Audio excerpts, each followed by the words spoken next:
What's up, family? Gerald the Bossman here. You're tuned into the Bossman Show on AM 1010, AM 1430, 1055 The King. Let the King out at 105theking.com and the Bossman Show at bossmanshow.com. Hit me up on Instagram, The Bossman Show, Twitter at Bossman Show, and Facebook, Bossman Show. It's the Bossman on your radio. Listen to the Bossman Show with your host, JR, Saturdays at 9 a.m. right here on AM 1010, The King. BS3 Network, changing the way you watch TV. Yes, BS3 Network, changing the way you watch TV, covering content and hot topics from A to Z, sports, music, society and culture, movie reviews, you name it, we have it. Check it out on bs3network.com or check us out on Roku, BS3 TV on Roku, as well as check out your favorite podcast on all podcast platforms or Spreaker.com/BS3 Network. You are now tuned to BS3 Network.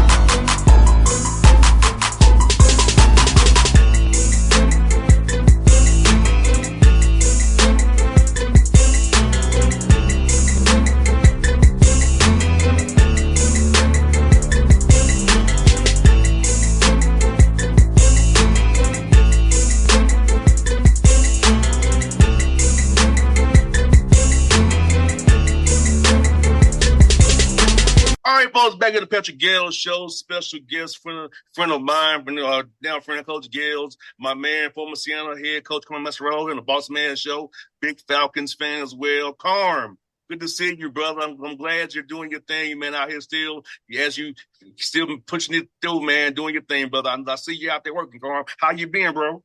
Everything is good. Nice summer, get a chance to go to the beach a little bit and enjoy the family. And, right now I'm just trying to, help young men in their circles provide advisement through, wealth management services and still involved in the game, coaching on the EYBL circuit and helping develop, young men that way too. So always just trying to give back and, help everyone get better.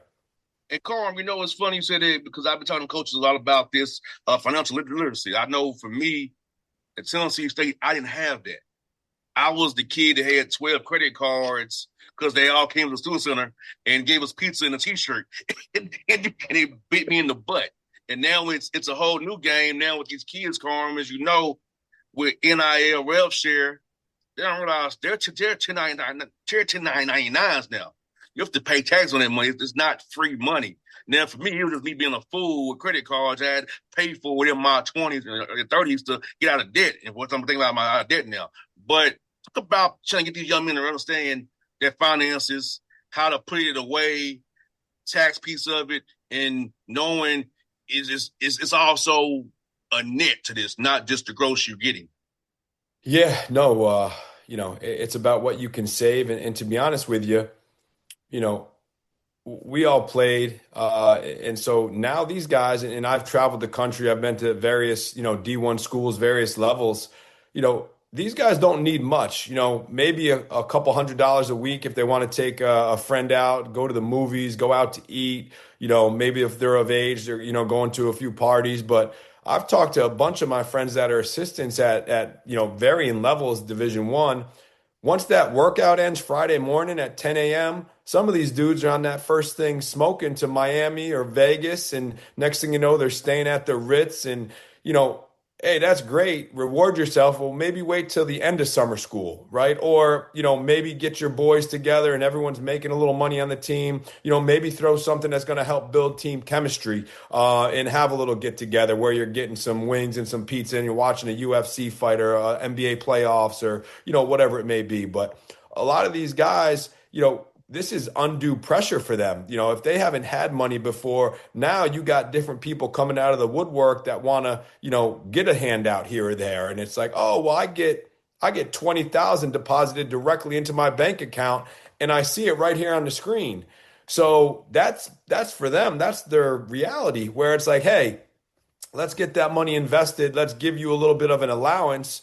But at the end of the day, let's save some money. Let's put it in an IRA that's going to grow tax free. Now you're putting stuff away, and now you're not taxed on a higher number, right? You're taxed on a lower number because you're getting some stuff set aside, and that's not even talking about, hey, some of these guys got it, right? They're going to invest in real estate. Maybe they have someone in the family that can help them.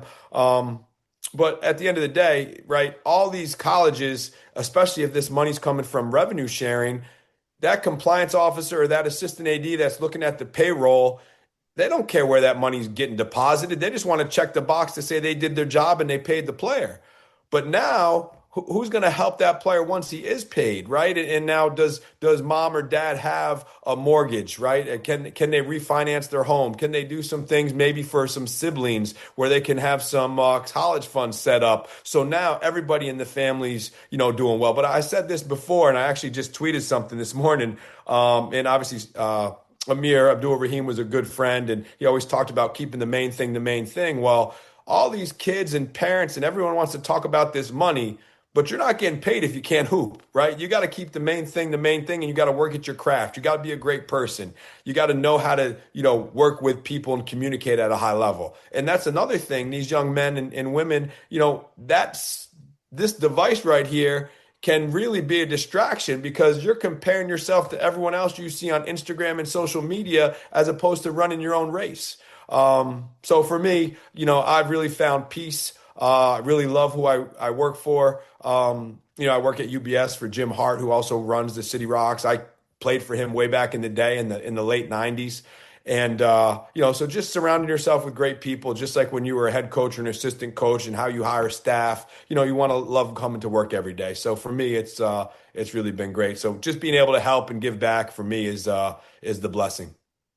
Coach, I have a question because it's funny. I was in New York a few months ago now, and I was with some guys that are doing the same thing you're doing, and we're talking about everything that you're bringing up. And then I was in Florida last week about the same thing with football players. How important is it for a former college coach to be in the space you're in to give that advice to parents and to student athletes because they don't know?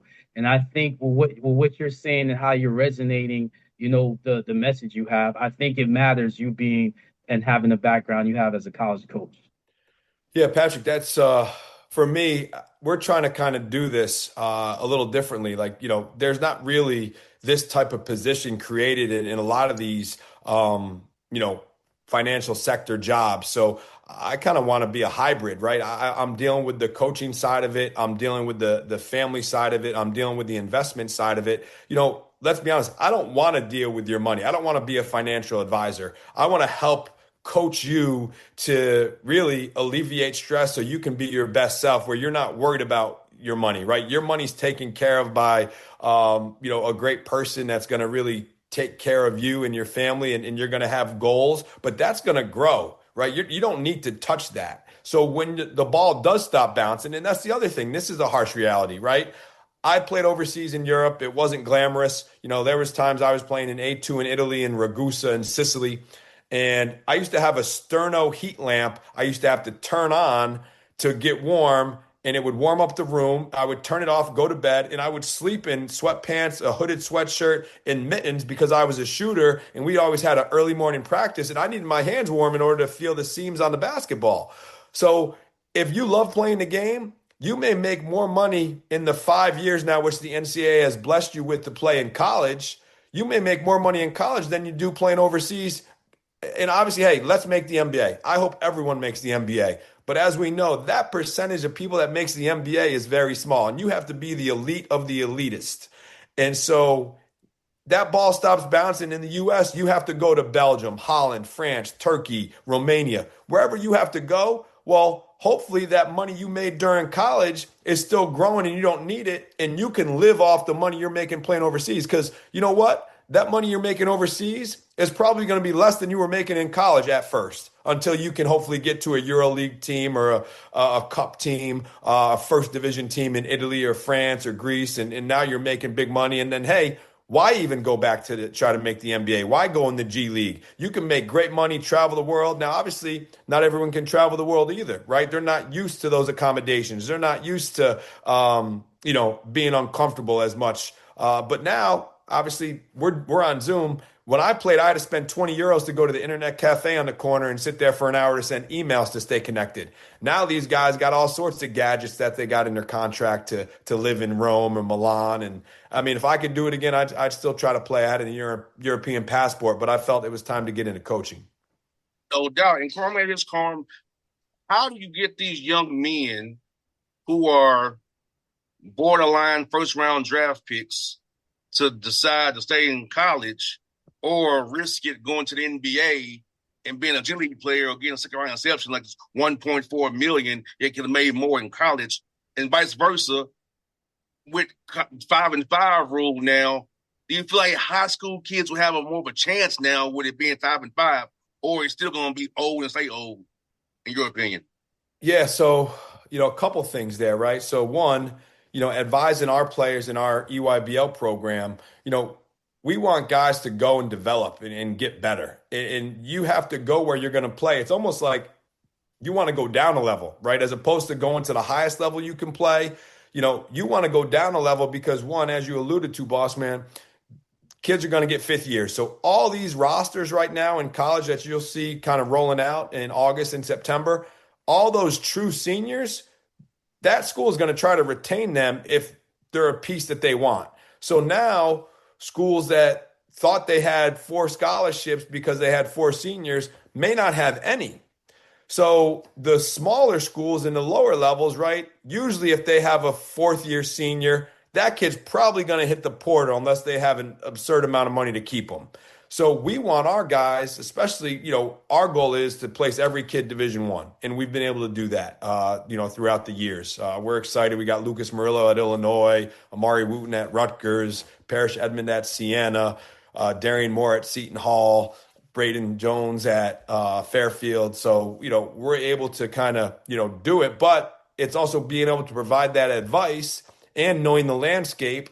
And now, hey, in that same vein, if you're going to school, don't worry about chasing those dollars because you'll have a chance to make more money if you go and produce and you get better, right? It doesn't make sense to go to the highest level for maybe a little incremental raise in money if you're sitting the bench and then that next year you're going to make the same or less when you can go somewhere, show your worth, get better, develop, and then, hey, that school has enough money to retain you as a sophomore, great. And then the other thing is we say, hey, if your family can afford or you have the need to go to the Ivy League or the Patriot League and you can get a high-level degree, Patriot League, you can go to summer school. You can graduate from a Patriot League school in 3 years. Ivy League, they've shown that you can graduate in 3 years. Now you have that degree on your resume and you have 2 years left to really earn money and you're in your 20s. So now you're competing against those younger guys. So, Bossman, to answer that question, I still think that the schools are always going to try to stay old now if they can, right? But a lot of that is expensive. I mean, the year I got fired at Siena, we had a donor that wanted to start a collective, and my best point guard was offered $75,000 to stay at Siena, and that was back when I wasn't allowed to even be involved in those negotiations. Now, I should have just said, hey, forget the rules. If this is going to cost me my job because I can't get the point guard I need and I have the one I want in my program, we're only offering him 75. I'll take 75 out of my pocket. So he's at 150 and now he doesn't go to Oklahoma. And then, hey, because he had some injuries there at Oklahoma and Georgia Tech. Well, I can keep him safe because I know what his limitations are. Let me get him paid. Let me stay employed. But you learn, right? Everyone has ulterior motives. No one, and I was an alum of the school, right? Scholar athlete, National Honor Society, had won back-to-back titles in the regular season as a head coach, helped, Fran McCaffrey build a team that went to 3 straight NCAA tournaments, and 2 of those players I helped recruits jerseys are hung in the rafters, and none of it mattered. So for me, I'm like, you know what? I'm going to flip this thing. I'm going to get to know the money players. I'm going to get to know the agents. And that's the other piece, right? These guys that can either test the draft or go in the draft and then have the option to come back, great. But also the agents you're dealing with. Are you dealing with the guys that have their players, best interest, right? I like dealing with the agents that have guys that they want to see be professional, whether it's in the league or overseas. I don't deal with as many guys that are just, and then obviously in everything, right? There's the good guys and the bad guys and people that take advantage of, I want to say not ignorance, but lack of knowledge, right, in this space.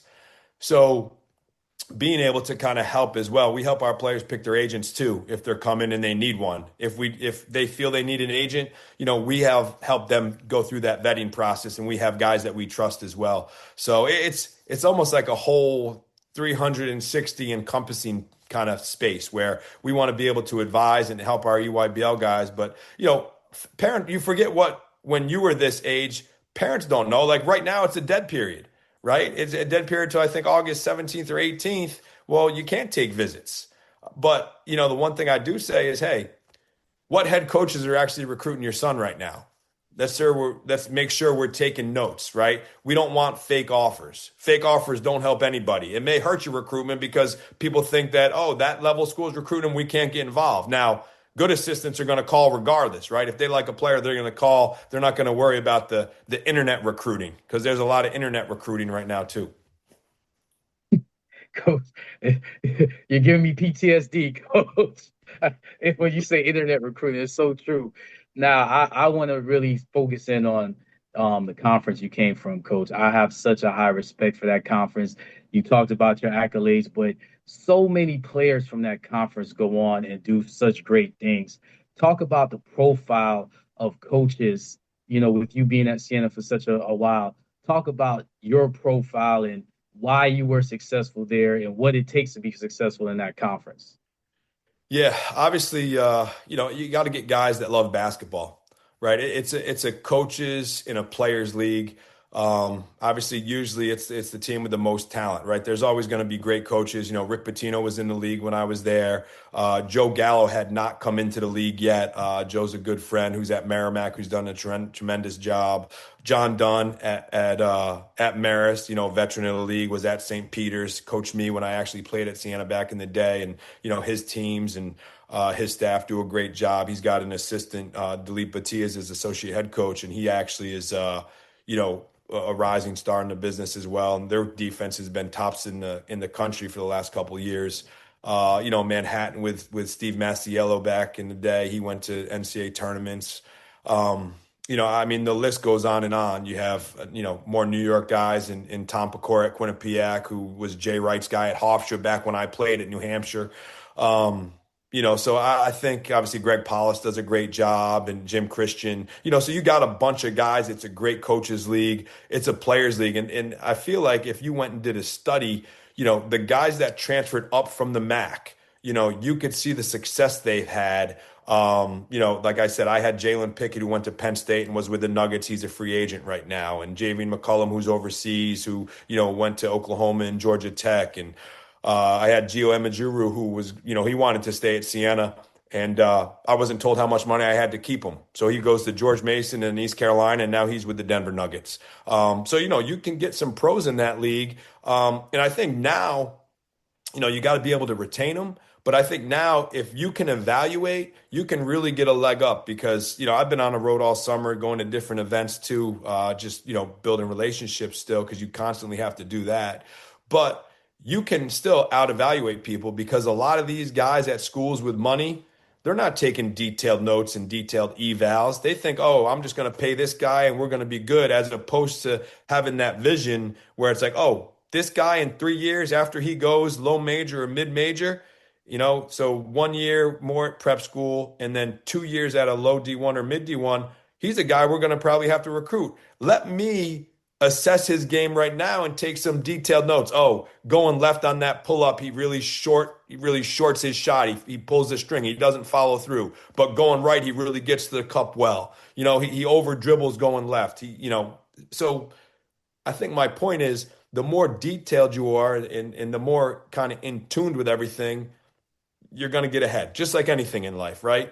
But I still think there's now even more people taking shortcuts, and they use the money as an excuse, right? We can just pay them. Well, relationships still do matter, right? Because if you have the same amount of money on the table, one coach knows your game in and out, the other saw you play but didn't take notes and thinks you're a righty when you're a lefty. Hey, I know where I'm sending my kid.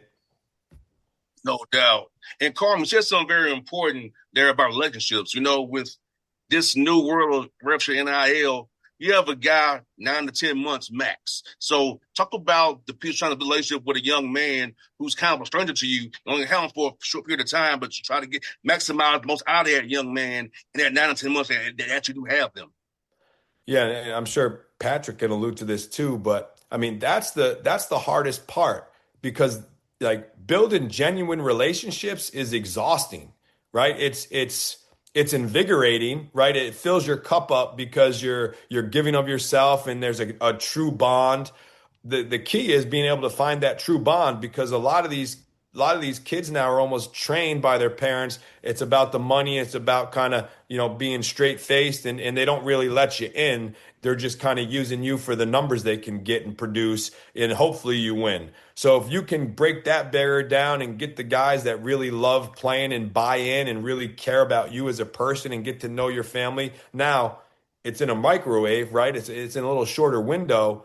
But that's the whole essence of it, right? It's less about the coaching now than it is about the belief in your players and your team and your coaching staff. And you have to create that in such a smaller window. And I think you guys have seen probably all the stories on Dusty May. And I've got to know Dusty from back when he was at FAU and then obviously Michigan and now with the Mavericks.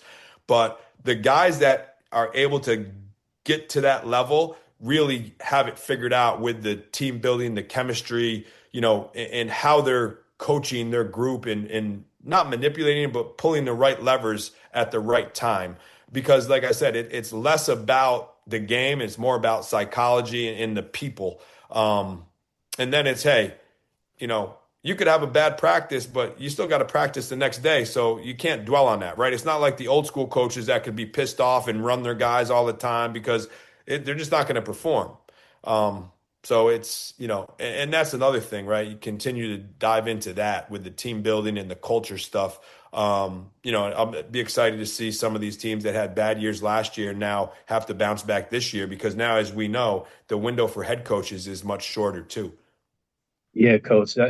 Just to piggyback on that, you talk about the team building and the psychology, and I think that's something that I had to kind of look in the mirror myself because of how coaching has changed. But I also like to see where does a kid come from an environment, and I know, now coaches are looking at the European pro or the overseas guy to build their roster because they feel like they already have that pro mentality, that accountability. Is there a distinction? And if there is in your mind, talk about that distinction between the overseas player and the domestic player when it comes to this environment. Yeah, I think the one thing you have to talk about is like cultural differences, right? So, what country are they coming from? What was their club team like? How were they coached there? What was the style of play? Obviously, we see more of a transition to European basketball in college now with a lot of the 5 out and a lot of zoom actions and ball movement and pace. It's funny. When I played in Europe, a lot of it too was a lot of false motion, right? You have a lot of false motion until you get to like the meat and potatoes of the action, whether it's a ball screen or a cross screen. But I do think the hardest thing with that is your locker room, right? If you have four different guys from overseas and they all speak different languages, and now you got guys from, the East Coast and the West Coast and the South. I mean, the one thing that they can understand is the game of basketball, right? But how are they jiving and gelling off the court, right? The best teams I've been on or coached, they always had great relationships off the court. They cared about each other. There was a camaraderie. And then the worst teams I've been around, you had loners and guys that didn't care enough to give of themselves. They just cared about themselves, and you can say that's not selfish. They're just focused, but you can tell, right? And that's where I think your point guards are so important, right? I always find it tough, to see which teams have the international point guards and, how do they do and how do they lead versus, a guy that's, a floor general from over here. I've always thought, the head coach and the point guard, they always have to be aligned. When there's alignment, you can see it and that's also something where now you have to spend even more time watching film, especially with your point guard, of what you want as the head coach. And that's, when I had Jalen Pickett, we watched a ton of film, and, it was good. Obviously it helps. He was super talented and he was really good in the ball screen. So it didn't really matter what I ran. And, we would do different things with manipulating angles of the ball screen. But, I watched more film with him on defensive stuff because we played pack line, and, sometimes he'd rather rest than pressure the ball. And Carl, man, I'm gonna ask you this question, man. So you coach Gayle, like I know for me, I watch a lot of coaching you, a lot of slapping the glass, but a lot of different stuff to get better and to be knowledgeable. So how do you now, with this time off both of you have from being a full-time college head coach, how do you get better at the game right now for studying new trends, new actions, new schemes, and those sorts of that's that sort of thing now. Yes, I mean, for me, same thing. A lot of podcasts. What I do too, which has helped me and kept me sharp, is I do all of our scouting for City Rocks in the EYBL. So not only am I helping our guys, but now I'm getting familiar with all the teams we play and their players. So, one thing we look at is, how many guys in their team, shoot and take threes, right? Because we're a pack line team. So certain guys we don't want to dribble. Or get open looks, certain things like that. But, so I try to watch as much, European stuff as I can, whether it's on Synergy or Huddle Instat. And then obviously, the WNBA at this time now is good too, right? Because it's on TV, and, there's great coaches. There's great coaches there. Another former MAC coach is the head coach in the WNBA, Sidney Johnson. So he was at Fairfield at the time when I got in the league. So, yeah, there's always ways to get better, whether it's even just picking somebody's brain. I was in Boston. My wife's from there, so I went to a couple practices. I went to Boston U and Northeastern, and this was, a Friday afternoon and a Saturday morning practice, and it was over July 4th weekend, but I was able to get in there and see some things. And, it's great just seeing people work because there's so many different ways to do it. And that's the other thing I learned, right? It's, hey, just know what you want to do, and then you just got to start, and you got to communicate what you want, as opposed to, thinking you can do it. If you think you can do it every way, you can, but you got to really be disciplined in what you want and how you want it done, as opposed to just kind of, being able to, just kind of go with the wind, right? You really want to put your flag in the ground and say, hey, we're a pack line team. We're not letting anyone go baseline, and our ball screen coverage is going to match our pack line. So we're going to be in a soft drop, or we're going to be in a blitz, or we're going to just be in a little, hard hedge. But I think that's really one of the things is this time too, for me, I've sharpened up my philosophy with things I like. Now, you got to be able to adjust. And that was one of the things that really hurt me too, when I couldn't find the right point guard my last year at Siena, leading into that, what turned to be my last year. I tried to be an all motion team because I didn't really have the pure point guard I needed to run the team. But it's just, I had too many injuries and too many guys that, were in and out of the lineup. So I really never had the ability to do that. When we did, we won and, had scored over 90 points and won at Niagara. When we didn't, we lost and we scored 45 points at Iona. So, it is what it is. Well, Coach, I definitely agree. I had to get back and go back to kind of my roots of just skill development. Really work with, like you said, you work with your City Rocks group. I worked with some younger guys, ninth grade, 10th grade, because kind of challenge myself to kind of get them to where you want them to be at the next level in college. But I have a question, just following up on what you just said, with just looking back at your coaching tenure. So I believe you're a great coach, great communicator.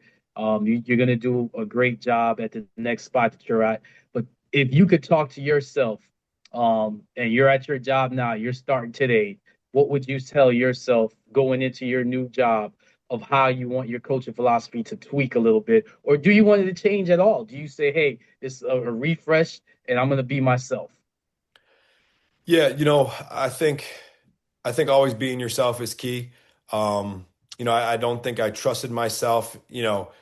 My first couple years, I had the staff that I had picked, and then you get staff departures and guys move on, and I had made a couple hires that didn't work. And you always try to look for the best in people, but for me, it's trusting your gut, right? I think ideally, right, and you sat in that chair, you know when you have to have that hard conversation, and you know how you feel after you've done that and it's gone well. And for me, it was all about like sensing that and knowing when to do it and doing it.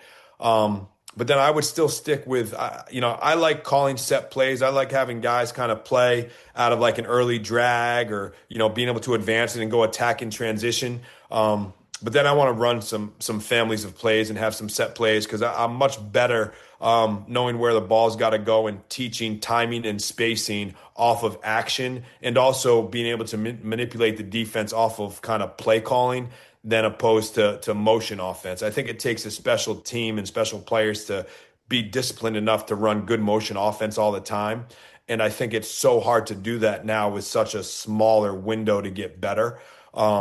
And same thing, I went back to, I love the player development side of it. For me, it's constantly learning that. So I'd be more involved in the player development side. I like to have my staff involved. And that's one other thing. I'm much better as like the CEO, as the head coach, where I have a coordinator for offense, a coordinator for defense, a recruiting coordinator, and then like a special teams and personnel coordinator. I was much better that way. But then also when you have staff changes, it's almost easier to try to do it all yourself. And for me, it's just I'm not at my best. I'm more of a detail guy and a guy that can kind of, clean this little thing up there that's going to really make a big impact as opposed to trying to do the whole thing and then delegate. I feel like if you already give somebody the ownership, they're going to actually take more pride in it too. And now you're only meeting with one person, right? You're only dealing with the defensive coordinator for defense, offensive coordinator, and it also creates some good camaraderie because the offensive coordinator may meet with the defensive coordinator and say, hey, what do you think? Or how would you guard this? And okay, well, and it helps. And everybody really, doesn't have to feel some type of way, right? Oh, coach only listens to this guy or this guy is only one bringing the players to it's like, no, this is his job. This is his job. And, we're aligned that way. So I would say those would probably be the 3 or 4 things. How about yourself? Man, that's a great question. It's funny. Everything you're saying, I kind of agree with it. I think the biggest thing is, like you said, not trying to overcompensate and allowing the coaches to be their best. But it starts with picking the right people. It's different though at my level. You don't have the staff. You don't have as many. So I think we kind of we were hurting with not having as many people, good people. You can always get people, but you got to get good people that align with your vision. But the biggest thing is just having the players be more empowered to the team development. I think a lot of it now is getting players that have the right character of winning. And a lot of it, sometimes is you may take a player that's a little bit shorter, not as quick, but is really good at the locker room building, is really good at the communication, is really good at being genuine, and I think those are the things that I would definitely be harder on myself and getting the right type of guys around me, not just the coaching staff, but also the players. We all have to have the same vision. I tell them all the time, we can all eat if the team eats. But if we're just worried about individual accolades or individual goals, you're not going to be successful. You can have them. There's nothing wrong with it. But if it's not aligned with the team goals, no one's going to be successful. So that's the biggest thing that I would do. Yeah. No, I mean, I think, the character piece is so important, right? If you got the right people on the bus, that bus is going places. Yes. If you got the guys that care about the wrong things or are surrounded by the wrong people, and you always got to try to get them back on the bus, you're taking too much time and energy to deal with that, which is taken away from where that bus is going. So I agree completely. Well, I'll tell you what, Carmen, Coach Gayle, it's been a hell of a interview here today with you, man. Carmen, I hope to see you on sidelines again. Maybe you Coach Gayle to go together one day. Who knows? You don't know how life goes, but I hope you all are back doing your thing on the sidelines real soon. Y'all both deserve to be out here impacting young people the way you with the great minds both of you all have. Awesome. Patrick, I'll grab your number from Bossman so we can connect too. Absolutely, Coach. Absolutely. Look forward to meeting you in person. All right. Thanks, fellas. Anytime, Carmen. Appreciate you, brother. Appreciate you guys. Take care. BS3 Network, changing the way you watch TV.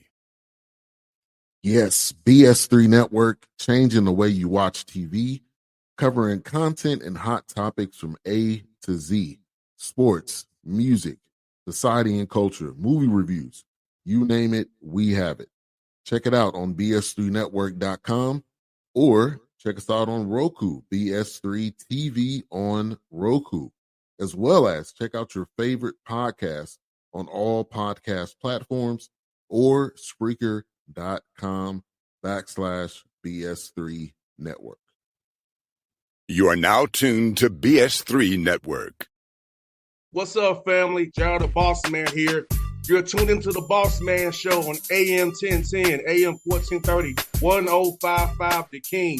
Let the King out at 105theking.com and the Bossman Show at bossmanshow.com. Hit me up on Instagram, The Bossman Show, Twitter at Bossman Show, and Facebook, Bossman Show. It's the Bossman on your radio. Listen to The Bossman Show with your host, JR, Saturdays at 9 a.m. right here on AM 1010, The King.